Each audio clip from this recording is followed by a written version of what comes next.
I'm going to explain how to have unlimited willpower. But wait, is that possible? Of course not. Willpower is of course unreliable, but the reason why we need it is because we need to build discipline, and discipline leads to habit. But how long does it take for you to create a new habit? Yes, it takes 14 weeks. Does this mean it is going to cure your depression, remove your anxieties, and make you rich? Of course not, but it will set you on the right path to achieve success. Willpower is pretty much the power to resist. Short forms of energy that requires you a lot of your will. Some sort of thing that you don't want to do that's really hard, it's really painful. Willpower and discipline are very similar. Both require you to do something that you don't want to do. The only difference is that discipline is more of a long-term thing and willpower is more of a short-term thing. Then the question is willpower necessary? And I will say yes. For example, if you're like jogging, you're probably going to need a lot of willpower in order to keep going, not discipline. Well, let's say you're doing a presentation in front of a bunch of people. You're probably going to need willpower for that instead of discipline because it's something that you've never done before.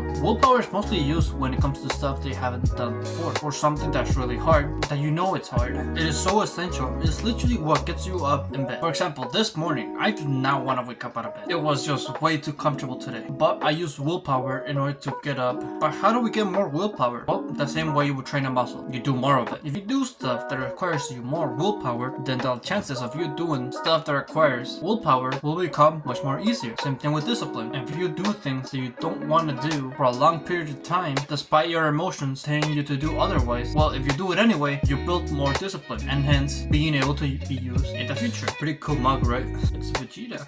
For me, what I use willpower the most for is because cardio has become so difficult for me. It used to be so easy for me, but now that I've gone on a bulk and started prioritizing weightlifting over cardio, now cardio is much more harder for me, and therefore I don't want to do it. But you have to use a certain level of willpower in order to start, in order to do it. But you have a certain level of willpower. Let me just give you like an example. At the beginning of your day, let's just say you have 100 points of willpower, but let's just say you spent the first hour of your day scrolling your phone. Well then, you just lost 30 willpower points. Then let's just say you eat junk food, then you lose 20 willpower points, and then go on and so forth until it comes time for you to do something hard, and then the chances of you not actually doing it are gonna be much higher because it hurts. It's also only a matter of what you wanna save your willpower for. Do you wanna save it for cardio? Do you wanna save it for cold exposure? And to be honest, I feel like you should use it for all of them because the more you use of it, the more tired you're gonna be at the end of the day, and the better your sleep is gonna be. The reason why I still believe that it requires willpower in order to do bad habits is because if you think of the average person, if you think of the average complacent lifestyle, like that still requires some level of willpower. It still requires some level of willpower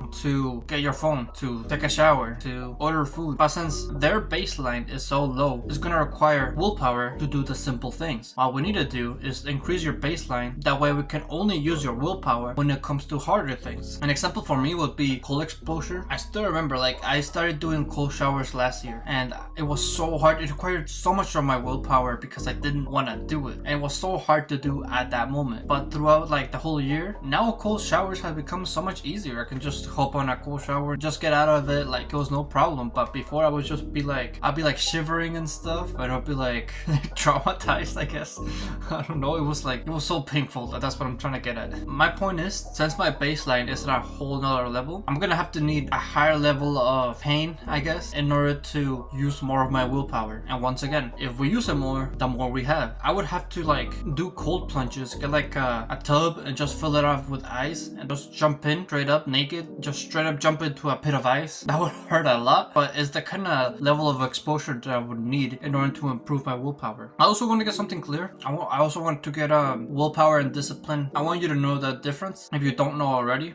As I've been saying, willpower is like a short form hard thing that you need to do, whereas discipline is something that you do despite how you feel on a regular basis. For example, as I said, cold plunges, that's probably not something that I'm gonna be doing on a regular basis until I'm rich, until I can afford ice every day. But right now it's probably gonna be limited to like once a week or like a couple times a month. But like going to the gym is something that requires discipline, since you're doing that every day. Hard things that you don't want to do that you do on a regular basis, that requires discipline. And willpower is something that you do for short period of time, and it's very hard. It's really important for you to build willpower because eventually everything runs out. This is how timeline goes for a regular person. There's motivation. From motivation leads to discipline. From discipline, it leads to habit. And from habits leads to a lifetime change. However, most people get stuck on number 2, discipline that builds to habit. And also motivation, because motivation can run out, but so can discipline. And these two things are connected with one another. You watch like a Andrew Tate video, you get motivated. You start implementing the good habits and then you relapse. This is where willpower comes in. I feel like whenever you do a short burst of something that's hard for a slight moment, it kind of replenishes both your discipline and your motivation. This is something that I had to learn the hard way. I only relied on discipline and motivation. I never thought about willpower. And a good example of this would be when it comes to girls, right? So pretty much I was doing self-improvement. I was incorporating the good habits for like a whole month without thinking about girls, right?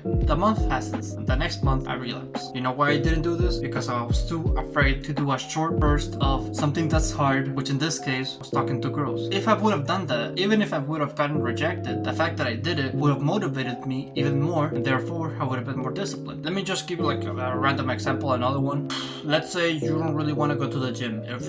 It hurts, you feel sore. Something you can do in order to have more discipline and motivation is take a cold plunge. Because if you do that, that pain that you get from it, you would compare that to the gym and you'd see that it's not that bad. But you might say this, oh, it hurts to be out of my comfort zone. I don't like getting hurt. Willpower is something that requires you to get hurt. But if you don't do it, then you're simply just a little pussy. But the return in investment is like, I feel like this is what separates, to be honest, this is what separates the greats from the normals. Because if you think about it, what leaders are people who are courageous, people who speak up on what other people want to say, but they actually do it, regardless if they get attacked from it. But look, the return is great. Look at Andrew Tate. He got so much hate, but yet he improved so many people's lives. If he didn't use that short burst of energy and facing people who, like, to be honest, challenged his values and that made him look bad, if he didn't use the courage and willpower to face that, he wouldn't be at the place that he is right now. The best example of this would be